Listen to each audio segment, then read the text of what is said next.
A police officer was driving through a raging snowstorm when he suddenly heard the faint cries of a dog. Following the sound, he found a pregnant German shepherd curled up and whimpering against a tree, her body trembling, her eyes begging for help. She was tied, abandoned, and close to giving birth. But what happened next would not only save her life, it would uncover a secret so powerful it brought an entire town together. What came after will make you cry and believe in miracles again.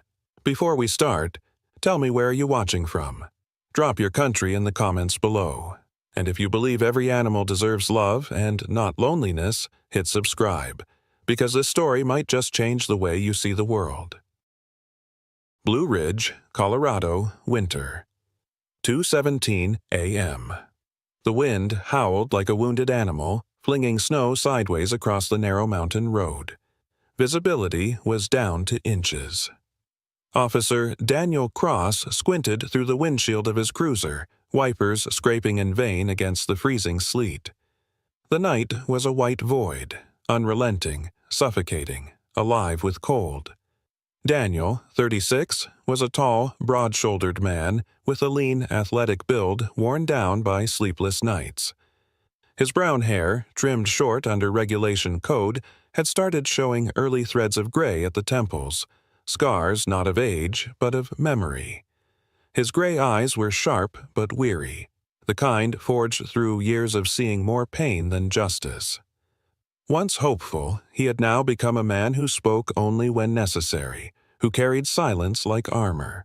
Ever since his wife had passed away in a hit-and-run 3 winters ago, her case still unsolved, he had avoided the warmth of connection, choosing instead the company of snow, sirens, and duty. His cruiser rattled as he turned onto the Blue Ridge Pass, a steep, twisting route that snaked along the edge of a cliff overlooking pine-covered valleys. It was technically closed tonight due to the storm, but a tip about suspicious tire tracks earlier that day had stuck in his mind. Something felt off, and then he heard it. A sound beneath the wind.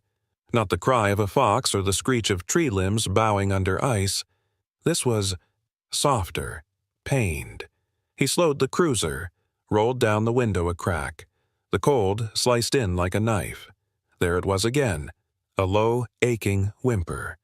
He pulled over to the shoulder and stepped out, boots crunching against the thick snowpack.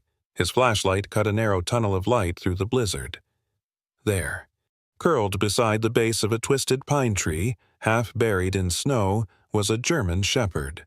Her coat, once likely a proud sable in black, was now matted with ice and dirt. She was clearly pregnant. Her belly swollen, sides trembling with each breath. One hind leg was bloodied and stiff. Around her neck, a thick rope had been chewed through, still trailing down her side like a noose cut short. Daniel crouched, his voice low.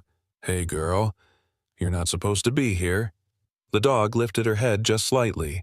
Brown eyes met gray, not wild, not frightened, just tired and pleading. She didn't move, didn't growl, didn't even flinch when he pulled his blanket from the cruiser and gently draped it over her. "You've been through hell," he muttered. "Haven't you?" The snow stung his face. The wind was rising.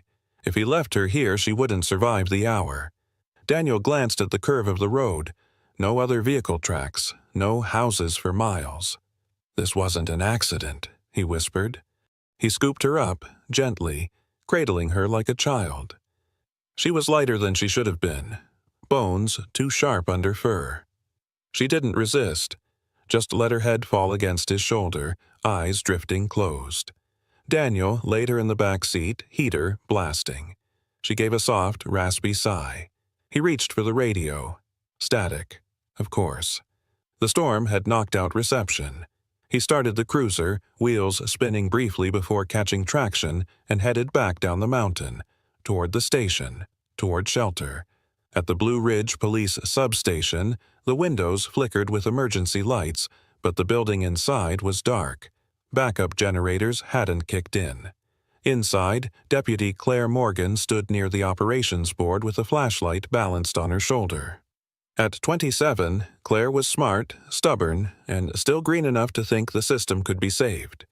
Her auburn hair was tied in a tight bun under her patrol cap, and her uniform sleeves were rolled halfway to her elbows, revealing small scratches, probably from trying to fix the damn fuse box again. Claire was petite but carried herself like she was 10 feet tall. Her voice could cut through any room. Raised by a single father who was a retired ranger, she'd grown up tracking elk and fixing carburetors. But she hated storms. Not the cold, the silence.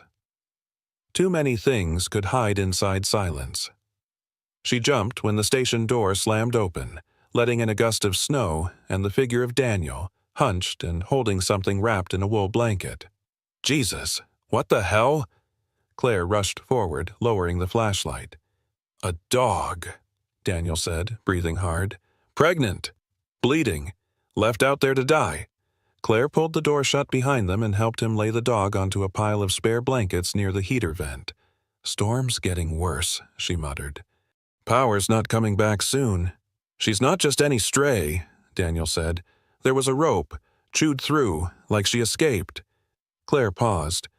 You think it was abuse? Fights?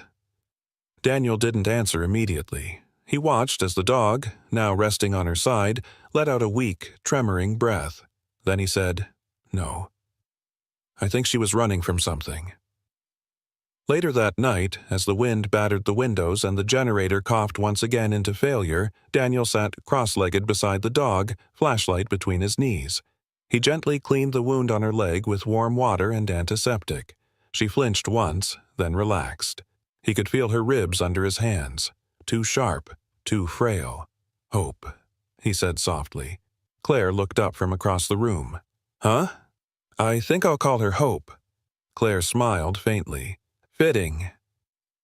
Daniel leaned back against the wall watching her. The storm howled louder outside.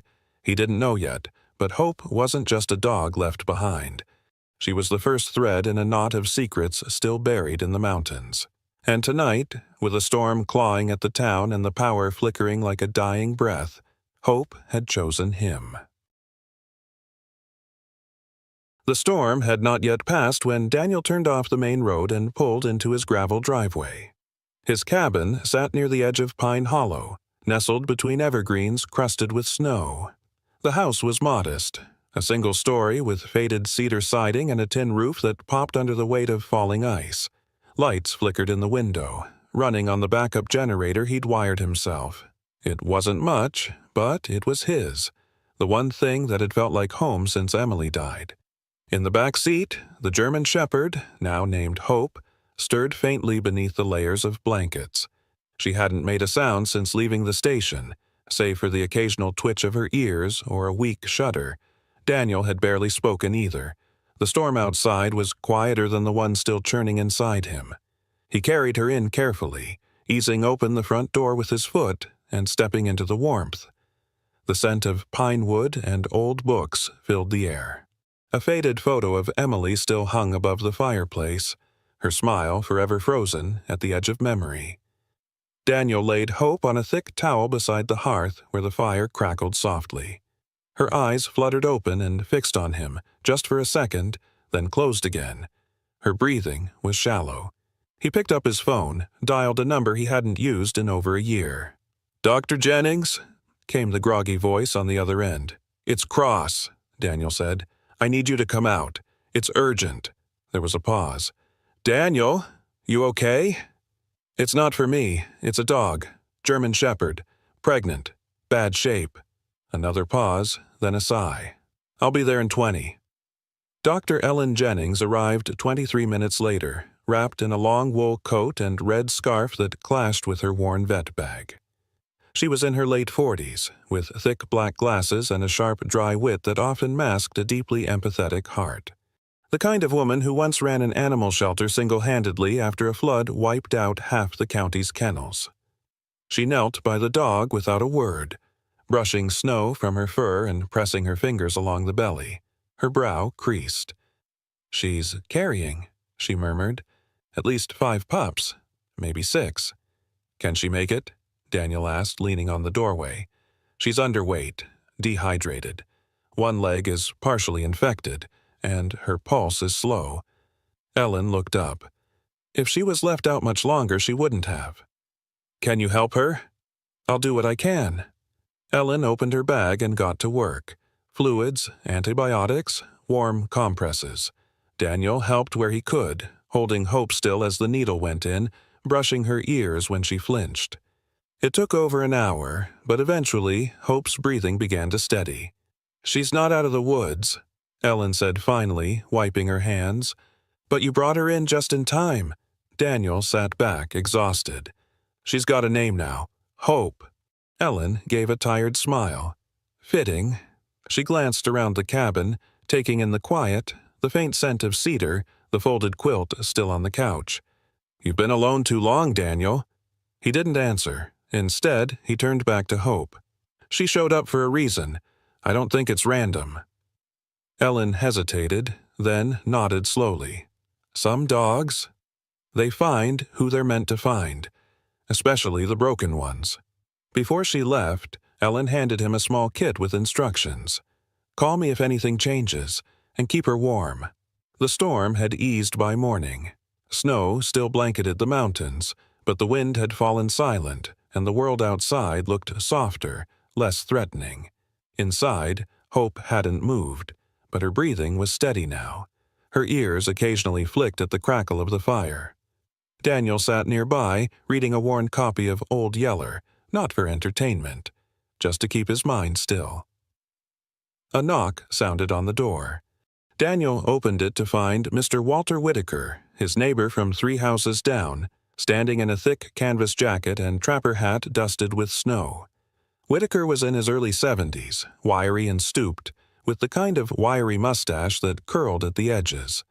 A former electrician and volunteer firefighter, he was the sort who grumbled at everything but showed up exactly when needed. "You know your front generator's blinking red?" he said without greeting.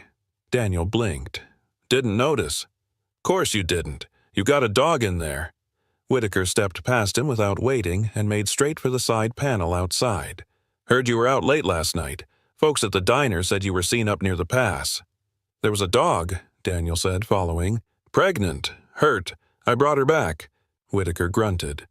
"Seems like that's the 3rd one in 2 weeks. Saw another mutt limping around the tracks near Carson Trail.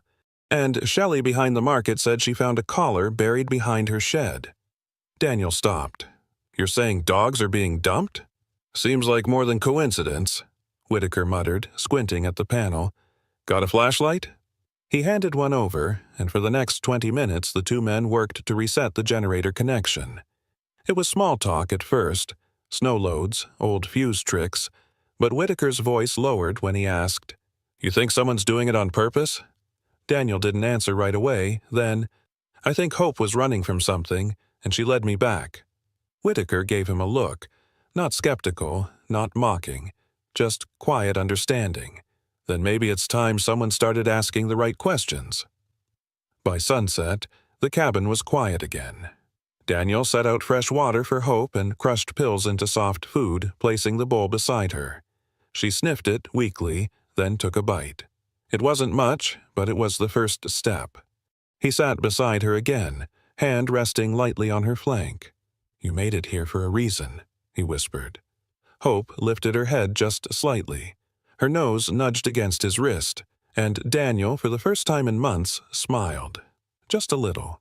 By the 3rd morning, the snow had hardened into a brittle crust along the shoulders of Blue Ridge Pass. Ice clung to tree branches like crystal veins, and the sharp wind had quieted into silence, a silence that felt too deliberate, too aware. Daniel packed his thermos, pulled on his service boots, and gently scratched behind Hope's ears before stepping out. She was stronger now, eyes alert but cautious, and had even begun to shift her weight and sit up unassisted. He hated leaving her, even for a short while, but something had lodged in his chest since she arrived. A thread left untugged. It was time to return to where it all began. Daniel's cruiser hummed along the icy road, tires crunching against frostbitten gravel. He drove slowly, eyes sweeping the curves of the pass where he had first seen Hope. At a bend just before the ridge's crest, he stopped the engine. The memory returned instantly. The huddled shape in the snow, the blood speckling the white, the wind wailing like a wounded thing. He stepped out, flashlight in hand, boots sinking into the snowpack. At first, it looked like nothing, just a stretch of empty road. But 10 paces in, past the shoulder and down a short slope, he spotted the first clue. Tire tracks. Not from a sedan or SUV. These were deeper, wider, with a distinct dual tread pattern that screamed cargo truck. Daniel crouched, brushing snow from the frozen mud beneath. The tracks turned into a clearing, where the underbrush had been trampled. Then he saw it. A metal cage, half buried in snow, its door torn at the hinges. Bits of fur still clung to the wire mesh. The smell of rust and something darker clung to the air. Daniel's jaw tightened. This wasn't a random abandonment. This was organized. He took photos, documented what he could. He was about to head back when he heard it, a low, deliberate bark echoing faintly in the stillness. Hope. She had followed him. Daniel turned to see her at the crest of the hill, limping but determined, nose low to the ground. Her sable coat shimmered faintly under the pale sun, the silver streaks along her back like scars of smoke. She stopped near the cage, sniffed intently, and then barked once more, turning toward the thick tree line to the west. Her eyes locked onto his, insistent. "You smell something," Daniel murmured. Hope barked again and pawed at the snow, her body tense, alert. He didn't press further. She'd done enough for today. He lifted her carefully into the truck bed, wrapped her in a blanket, and drove them both home. That afternoon, he brought his findings to the station. Inside the Blue Ridge Sheriff's Department, the atmosphere was tense. Power had returned to most of the town, but morale lagged behind. Paperwork was backed up. Phones rang without answers. And in the middle of the bullpen sat Deputy Claire Morgan, scrolling through missing animal reports with a highlighter in one hand and a cold cup of coffee in the other. Claire was 27, sharp-eyed, with a wiry, athletic frame and a ponytail of chestnut hair that always slipped loose by noon. She was known for being both relentlessly curious and stubborn to the point of irritating her superiors, but Daniel trusted her judgment more than most. She'd grown up in Blue Ridge and had joined the force after an injury ended her soccer scholarship at Colorado State. That loss made her fight even harder, for animals, for kids, for people no one else noticed. Daniel dropped a photo of the cage on her desk. Claire looked up. "That from where you found her?" He nodded. "Big rig tires, cage discarded. She wasn't alone." Claire frowned, then reached beneath the stack of reports and pulled out a file marked in red. "You might want to see this. I ran a pattern this morning. There's been an uptick in calls about missing dogs, mostly large breeds, shepherds, Rottweilers, even a couple of mixed mutts, all in the past 2 months, all from areas near highway access." Daniel leafed through the pages. It wasn't just coincidence. These weren't pets running off. They were being taken, and the pattern hinted at trafficking. "Any leads?" he asked. "Nothing solid. A few witnesses mentioned seeing a white van. No plates. One said it was parked near the old quarry trailhead last week, but by the time I got there it was gone." Daniel exhaled slowly. "You think it's a ring?" Claire nodded grimly. "It's too organized to be anything else. Rumor says some of these dogs end up in illegal fights. Others are sold for testing." The mention hit Daniel like a punch to the ribs. He turned away, gripping the edge of the filing cabinet. A flash of memory surged. His wife Emily, bright-eyed and stubborn, brushing hair from her forehead as she cradled a rescued greyhound in her arms. She had spent her life as a veterinary advocate, fighting illegal breeding, pushing for tougher regulations. She had died in a highway crash 2 winters ago, on her way home from a rural clinic where she'd just helped shut down an unlicensed lab. Now this. Back at the cabin that evening, Daniel built the fire higher and laid a hand gently over Hope's flank. She looked at him, and in her gaze was no fear, only trust. "You didn't just survive," he whispered. "You came back to lead me." Hope licked his fingers, then pressed her head against his chest. Outside, the snow had begun to melt, revealing muddy tracks and frozen grass. But in Daniel's heart, something else was thawing. The sense that perhaps he wasn't just fighting for justice. He was finishing what Emily had started. The storm had passed, leaving behind a landscape cloaked in hush.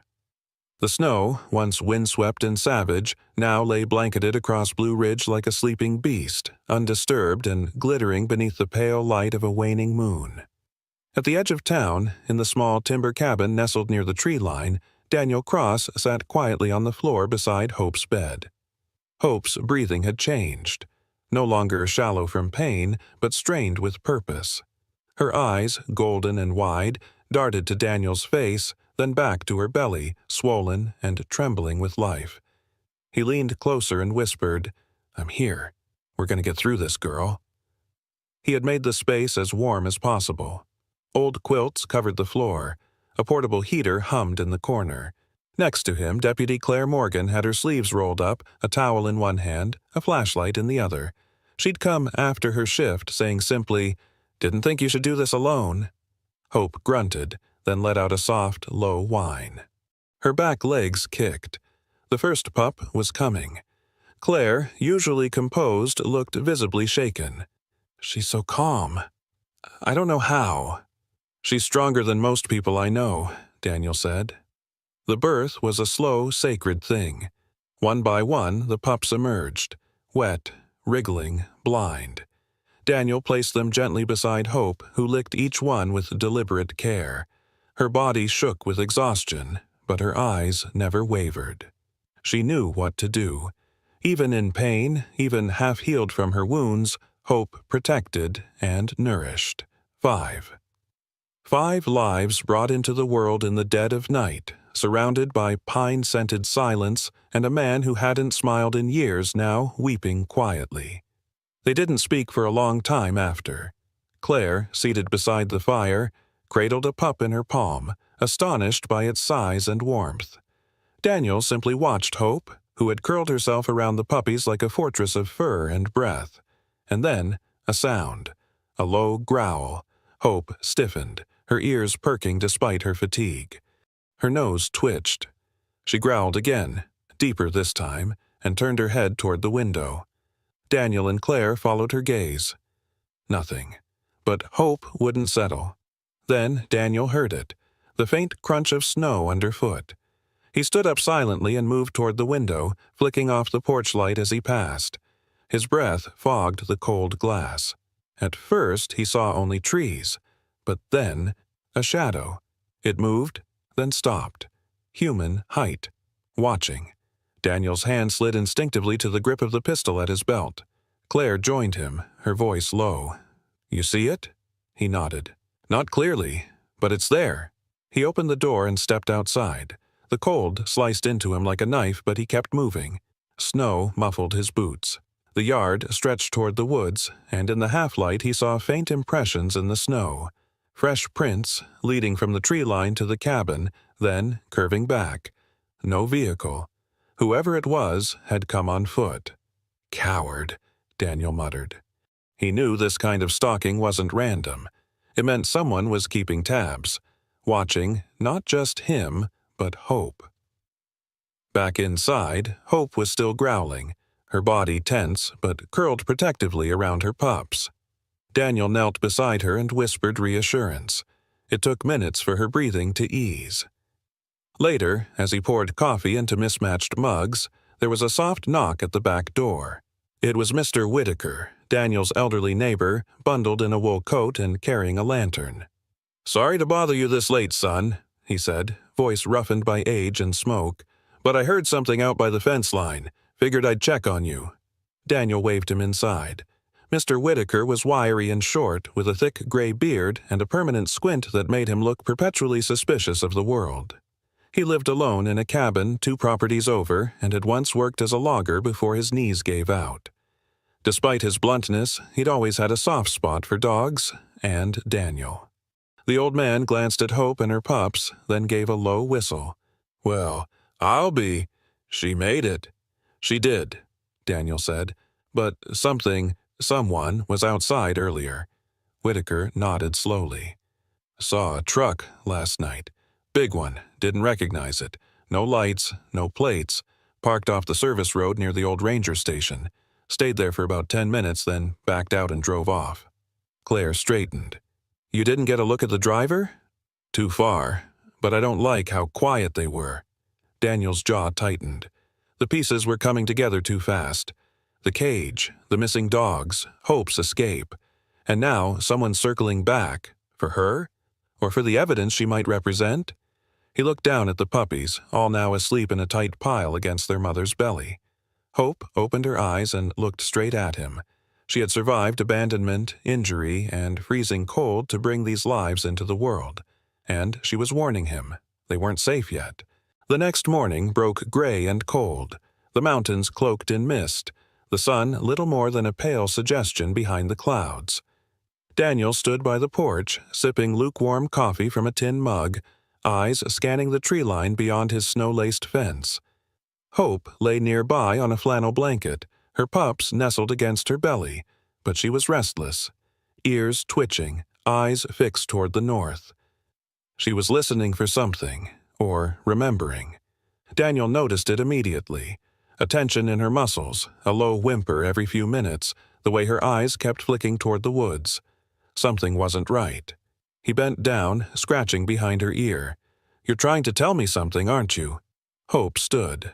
Slowly, stiffly, still recovering from labor, she nudged Daniel's leg with her nose and gave a soft bark. Then she limped toward the steps, pausing only to look back at him. He didn't question her instinct. Within 15 minutes, Daniel had secured the pups in a warm carrier box inside the cabin, radioed Claire for backup, and followed Hope in his truck. She sat in the passenger seat, panting quietly, alert, her nose pressed to the cracked-open window. They drove past the ranger station, through old mining trails, and toward the edge of Blue Ridge's industrial zone, a cluster of rusted buildings long since abandoned. The trail ended at an old access road hidden behind a tangle of birch trees. Daniel stopped the truck and stepped out. Hope jumped down, landed unsteadily, and padded ahead. Her nose to the snow, she led Daniel to a warehouse tucked behind a fallen billboard that once advertised tractor parts. Its windows were boarded up. One side door had fresh boot prints in the snow. Daniel crouched beside them. The prints were large, deep. Someone had come here recently. He moved carefully, drawing his flashlight and pushing the side door open with a creak. The smell hit him first. Sour, metallic, and foul. He stepped inside and froze. The interior was dimly lit by cracks in the roof. Wire cages lined the walls. Inside, at least 20 dogs lay silently, some too weak to lift their heads. German shepherds, pit bulls, even a few golden retrievers, all emaciated. Some had wounds crusted with dried blood. A few whined softly, tails wagging at the sight of a human face. Daniel swallowed hard. His jaw clenched. Hope followed behind, but the moment she stepped inside, her body stiffened. Her ears perked. She sniffed the air and darted toward the far end of the warehouse, to a rusted crate half hidden beneath a tarp. Daniel followed, heart thudding. Hope let out a sharp bark and began pawing at the cage. Inside, curled in a corner, was a small pup. German shepherd markings barely weaned. Its left leg was bandaged clumsily, its ribs visible. It lifted its head and whimpered. Daniel dropped to his knees. Hope pressed her nose through the bars, whining softly. Daniel understood instantly. "This one's yours, isn't it?" He gently opened the latch and lifted the pup out. Hope began licking it immediately, whining and wagging her tail despite her weakness. The pup nestled against her chest. The moment was broken by a sudden noise, the distant rumble of a car engine. Daniel moved quickly, tucking the pup into his coat and pulling Hope behind a stack of wooden pallets. From the corner of his eye, he saw a white van pull up outside. 2 men exited, both heavy-set, both in stained overalls. One lit a cigarette while the other opened the rear doors. They entered the warehouse and began checking the cages. Daniel slid out his phone and hit record, keeping the lens angled just enough to capture their faces and actions. "You think the cops are onto us yet?" one man grunted. "Nah," said the other. "We moved the last shipment already. This dump's just the overflow. Another week and we torch it." Daniel's pulse quickened. They weren't just criminals. They were erasing evidence, and they'd already trafficked dogs elsewhere. He waited until they returned to the van before slipping outside, circling the warehouse's opposite side to his truck. Hope followed, the pup still bundled in his coat. Daniel drove away in silence, staying off the main roads until they reached a safer zone near the old grain silo. He dialed Claire immediately. She answered on the first ring. "Daniel, you okay?" "I found them," he said. "Cages, dozens of dogs, injured, malnourished. I've got one of the pups, Hope's, I'm sure of it." "Jesus," Claire whispered. "You have any video?" "Got their faces, and a confession." There was a pause. "You need to call in the feds." Daniel hesitated. "You sure?" Claire's voice firmed. "This is bigger than us, Daniel. We can't dismantle this alone. If they're moving animals out of state, it's federal. Call the FBI." He hung up, stared at the mountains in the distance, then opened the passenger door. Hope and her pup were curled together on the seat, breathing slow and steady. He dialed a number he hadn't used in years. "FBI Denver Field Office," came the voice on the line. Daniel took a deep breath. "My name is Officer Daniel Cross. I have evidence of an interstate animal trafficking operation operating out of Blue Ridge. I need assistance, and I've got one hell of a witness, with 4 legs." The air was thinner that morning as Daniel took the mountain road in his truck, winding higher into the Blue Ridge Pass. Snow from last week's storm had turned to gray slush near the base but still clung in patches along the ridges.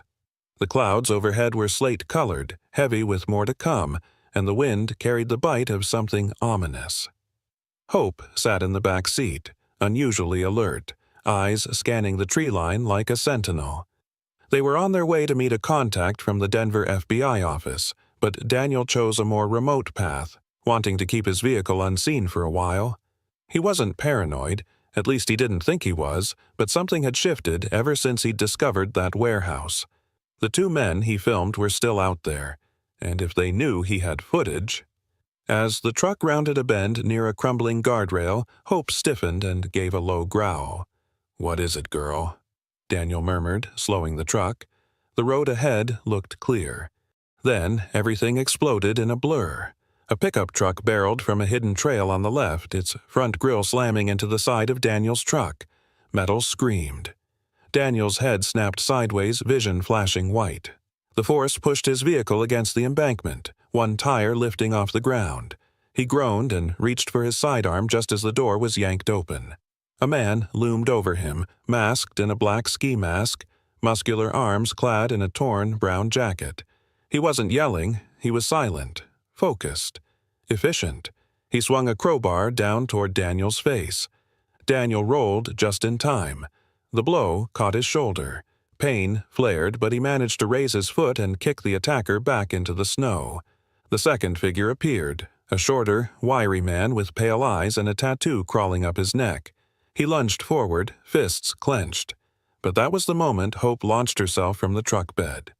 The German Shepherd landed on the taller man first, teeth bared, jaws locking onto his forearm. He screamed, trying to shake her off, but she held fast, her body moving with practiced aggression. Not wild, trained. The second man raised his arm to strike her, but Daniel had already drawn his weapon. "Drop it!" he barked. The man froze. For a heartbeat, the mountain was filled only with ragged breaths, falling snow, and the deep, warning growl coming from Hope. Both attackers took a slow step back. Hope stayed between them and Daniel, hackles raised, her muzzle red. Daniel didn't hesitate. He fired a warning shot into the air. That did it. The men fled back to their vehicle and tore off down the trail they'd come from, leaving muddy tracks behind. Daniel dropped to his knees beside Hope. "You saved my life." Hope's tail gave a soft wag. She whimpered and licked at the blood trickling down Daniel's temple. He looked at her differently now. She wasn't just a survivor. She'd fought like a trained protector, like a canine. The precision in her lunge, the way she had positioned herself, he had seen that before, years ago on patrol. Later that afternoon, after cleaning his wound at home and sending the incident footage to Claire, Daniel received an unexpected visitor. Mr. Whitaker shuffled up the porch steps carrying a dented old briefcase and 2 steaming thermoses of cocoa. His wiry frame was bundled in a brown parka, and his white beard danced in the wind like brittle cotton. "I heard gunshots echo up the ridge," he said gruffly, handing Daniel a cup. "You okay, son?" "Got ambushed," Daniel replied, his arm wrapped in gauze. "Hope saved me." Mr. Whitaker nodded solemnly, then tapped the briefcase. "I think it's time I tell you something." They moved inside, where the pups were still dozing in their bedding and Hope curled protectively around them. Whitaker sat on the wooden rocking chair by the fireplace, sipping cocoa. "Back in the 80s, I worked undercover for the Interstate Animal Trafficking Unit. We were tracing a network that stretched from New Mexico to Wyoming. Fought hard to shut it down, but it scattered into smaller cells." He opened the briefcase, revealing yellowed folders, Polaroids, and case notes. "I thought the trail had gone cold, until I saw that warehouse you filmed." Daniel leaned forward, eyes narrowing. "You recognize it?" "Not the location," Whitaker said, "but the methods. Look here, these crate markings, tag numbers. They're similar. Some of these names match the aliases our targets used back then, and we always suspected they used canine dogs either stolen from departments or recruited from retired stock." Daniel's stomach dropped. "You think Hope might have been one of them?" Whitaker studied the dog. Her reaction today wasn't just maternal instinct. That was tactical defense. Someone trained her. Maybe she was taken from her handler. Maybe they tried to use her for fighting or breeding, but she resisted. Daniel looked at Hope again this time, not just with affection, but awe. "Then she's not just a victim, she's a witness." Whitaker nodded. "And maybe the key." Before leaving, Whitaker handed over copies of old warrants, suspect sketches, and a map dotted with abandoned transport hubs. "FBI will want this," he said quietly. That night, Claire came by with updates. She had shoulder-length blonde hair, usually tied back in a ponytail, and wore her standard fleece patrol jacket over jeans. She was quick-witted, fiercely loyal, and one of the few people Daniel trusted completely. "The Bureau's sending someone out tomorrow.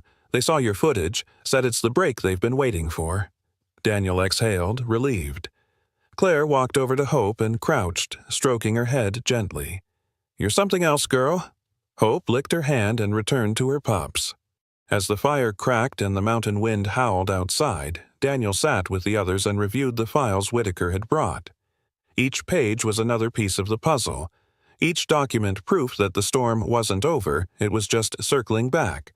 But now he wasn't alone. He had hope. And the snare was tightening. The dawn broke over Pine Hollow with an unusual stillness, as if the valley itself was holding its breath. Frost sparkled on the pine branches, and the distant sound of engines echoed from the ridge. Daniel stood in the yard, coat zipped high, watching as a convoy of unmarked black SUVs wove its way through the wooded trail toward his cabin. The moment had come. Hope sat beside him, no leash needed. She stood poised, ears slightly back, one eye watching the road, the other flicking toward her pups who were nestled in a padded crate near the porch. Her posture was noble, like a general awaiting allies.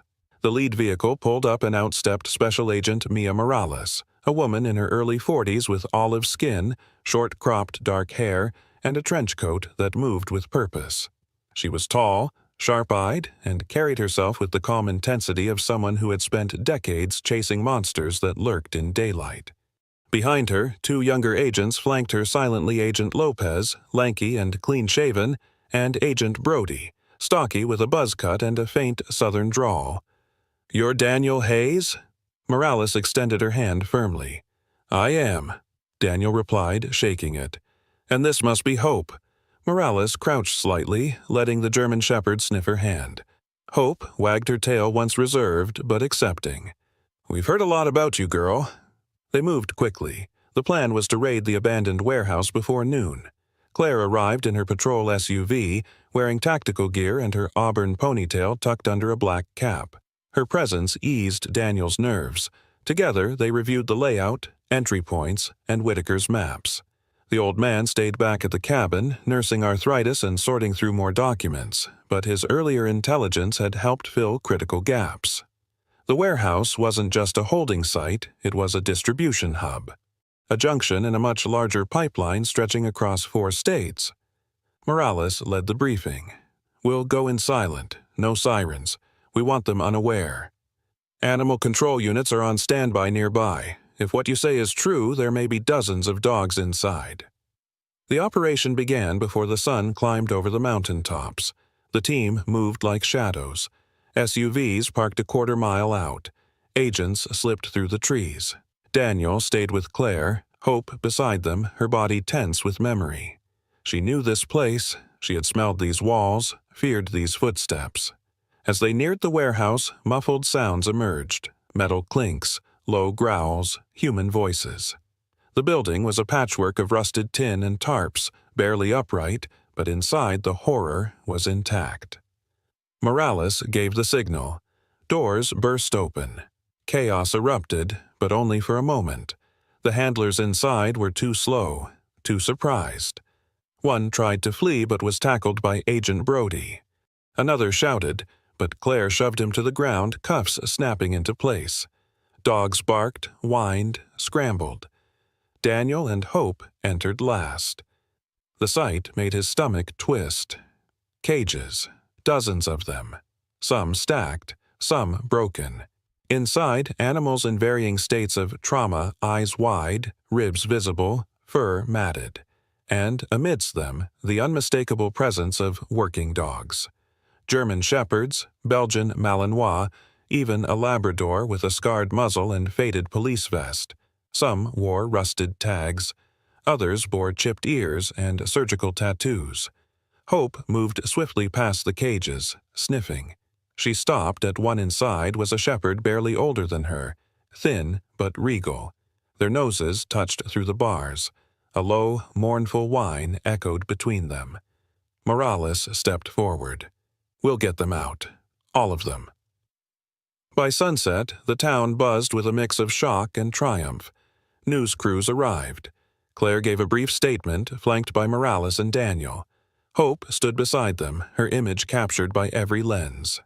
Reporters called her the survivor, the key witness, the miracle mother. Claire's voice rang through the microphones.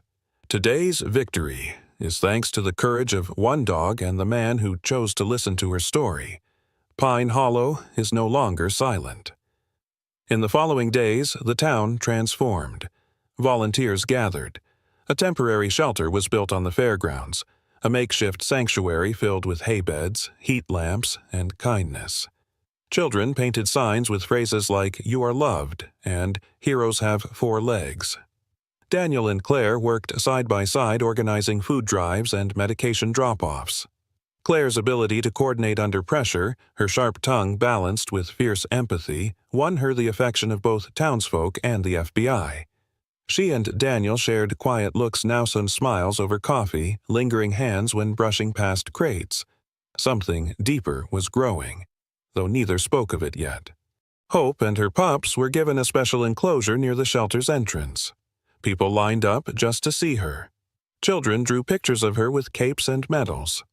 One little girl left a hand-drawn card that read, "Thank you for saving the forgotten voices." And yet, through all the celebration, Daniel remained grounded. One evening, he sat with Mr. Whitaker on the porch. The old man wore his wool cap low and sipped from a chipped mug.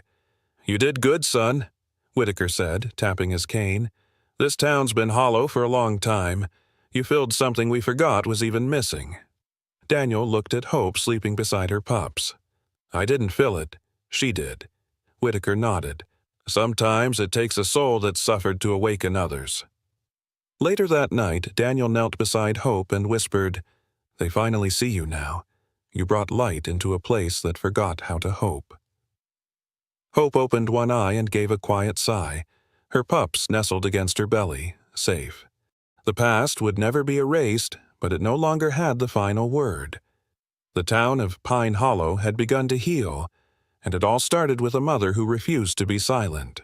The last of the snow melted slowly, like a curtain lifting from a long, haunted performance. Pine Hollow emerged into spring not just with blooming crocuses and longer days, but with a new heartbeat, steady, warm, and full of purpose. Daniel stood on the front porch of his cabin, coffee mug in hand, watching the sunrise stretch across the clearing. Hope lay at his feet, her ears flicking gently with the breeze. Her 5 pups, now rambunctious furballs, tumbled over one another in the wet grass, yipping and growling with mock ferocity. The cabin, once dim and silent, had changed. Daniel had taken down the thick curtains. Light now streamed freely through the windows. Walls that had borne the weight of memory were freshly painted, adorned with framed photos of the rescue, of Hope and the pups, of Claire laughing beside them in muddy boots. Claire had become a near-daily visitor. Most mornings she arrived in her off-duty jeans and plaid shirts, sometimes with a toolbox, sometimes with bags of supplies. Her hair, no longer tightly bound in a tactical ponytail, now flowed freely with a softness Daniel hadn't seen before. One afternoon, while hammering a fence post into the ground, Claire wiped sweat from her brow and grinned. "You know," she said, "I think this place is missing a name." Daniel glanced up. "What kind of name?" She stood, hands on her hips, surveying the land. "Something that says it's more than your home now. Something like Shepherd's Haven." Hope, as if sensing the importance of the moment, let out a low, approving bark, and so it began. The idea had grown like wildflowers. What started as a nickname became a mission. Daniel and Claire, with Hope at their side, began converting the property into a sanctuary for abandoned and rescued animals. Kennels were built. A training yard was cleared. A small wooden sign, carved by a local artisan named Elias Monroe, was placed near the road. Elias, a white-haired woodworker in his 70s with calloused hands and a quiet, reverent nature, had etched each letter by hand. Shepherd's Haven, the sign read, where second chances find their pause. News of the project spread quickly. Volunteers came from town and beyond. Some brought old crates and food donations. Others offered veterinary services, building materials, or simply time. Teenagers painted murals on the outer walls, bright depictions of dogs leaping over meadows, a smiling Hope leading a pack beneath a golden sun. But the most unexpected gift came from Mr. Whitaker. One morning, he knocked on Daniel's door, bundled in his usual wool coat and carrying a rolled-up parchment in his gloved hands. His face, lined with years of both sorrow and wisdom, looked unusually determined. "I want to give you something," he said simply. He unrolled a land deed, an official document declaring a donation of 5 acres of adjacent woodland. "This land belonged to my late wife's family," he explained. "She always wanted to see it used for something good, something lasting." Daniel's voice caught in his throat. "Are you sure?" Whitaker looked out toward Hope, now lying in the grass beside her growing pups. "I've seen enough bad things in this world, son. It's time I help grow something good." The donated land became an extension of the Haven walking paths, quiet recovery zones, even a memorial garden for the dogs who didn't make it. Claire helped plant wildflowers along the path. Daniel built benches beneath the old oak trees. Hope's role shifted naturally. She became a matriarch, not just to her pups, but to every new arrival. Whenever a frightened dog came in, trembling and unsure, Hope would approach with careful, motherly grace. She'd sniff gently, nudge softly, and wait patiently until they calmed. Her presence was steadying, reassuring. The town now spoke of her not as a victim, but as a guardian. Kids visiting the shelter called her Queen Hope. Seniors brought blankets they'd knitted just for her pups. Local law enforcement officers dropped by to check on the dogs they once thought were lost forever. One of the most moving arrivals was a dog named Bruno, a thick-set black Labrador with a broken leg and cloudy eyes. He had once been a firehouse dog in a different state, displaced during a storm and presumed dead. When he arrived at the shelter, growling and distrustful, Hope was the only one he allowed near. Within days, he began following her like a shadow. Claire often joked, "You've built a kingdom, Daniel, and she's your ruling queen." Daniel would laugh, but deep down he knew it was true. One warm afternoon, while planting marigolds along the fence, Daniel looked over to see Claire standing near the porch. In her hands was a soft leather collar. It was engraved with a single word: Guardian. "She deserves it," she said, slipping the collar gently around Hope's neck. The shepherd looked up, tail wagging once in solemn understanding. That evening, the Haven hosted its first community gathering. Tables were laid out with food and lemonade. A bluegrass trio played from the porch steps. Children ran through the field, pups chasing after them. Hope, now graying around the muzzle, stood at the center, surrounded by laughter, love, and life. Daniel took a quiet moment, stepping back from the crowd. He gazed at the flickering lanterns, the joy radiating from every corner of the field, and felt something lift from his chest. He thought of his late wife, of her dream to help animals, of the quiet days when the cabin had echoed with silence. And now it echoed with barking and joy. The past would always be part of him, but it no longer ruled him. Hope brushed against his leg, her gaze soft and loyal. He leaned down, forehead against hers. "Thank you," he whispered. As the sun dipped below the horizon, Pine Hollow glowed not just from lanterns, but from hearts rekindled. And in the center of it all, a dog named Hope had proven what no one expected, that light, once lost, could find its way home again. Sometimes God sends us angels not with wings, but with paws, scars, and eyes that have seen too much, yet still choose to love. Hope wasn't just a dog. She was a survivor, a protector, a guide sent at the exact moment when darkness seemed too heavy to bear. Through her, Daniel found purpose again. A town found unity, and dozens of lost souls found shelter and love. This story reminds us that even the most broken can become the greatest blessing. That what the world throws away, heaven often uses for miracles.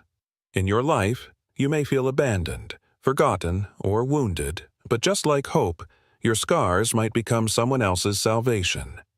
So if you believe in second chances, in divine timing, in the quiet power of animals to heal what humans cannot, then let this story stay with you. Share this video with someone who needs a little light. Leave a comment below and tell us where you're watching from. If this story touched your heart, type Amen in the comments and say a prayer for all the animals still waiting to be saved. And don't forget to subscribe, because there's more hope-filled stories waiting to be told. May God bless every heart that watches this, and may you never forget, sometimes a miracle walks on 4 legs.